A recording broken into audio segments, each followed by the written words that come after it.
పంచరామ క్షేత్రంలో వైభవంగా శ్రీ వసంతమి పూజలు, పోటెత్తిన విద్యార్థులు.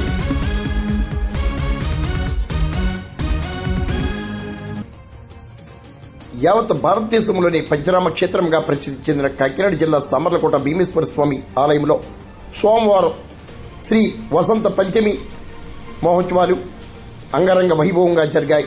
ఈవో బళ్ల నీలకంఠం, ఉత్సవ కమిటీ కంటే జగదీష్ మోహన్ ఆధ్వర్యంలో సరస్వతి పూజలు, విశేష హోమాలు నిర్వహించారు. ఎమ్మెల్యే నిమ్మకాయల చినరాజప్ప, కూడా చైర్మన్ కంటే జగదీష్ మోహన్, బీజేపీ ఇన్ఛార్జ్ విత్తనాల వెంకటరమణ, స్థానిక నేతలు కుమారస్వామి, బడుగు శ్రీకాంత్ తదితరులు పాల్గొన్నారు. కొండపల్లి కృష్ణమూర్తి, వెంకటరమణ దంపతులు విద్యార్థులకు విద్యా కానుకలను అందించారు.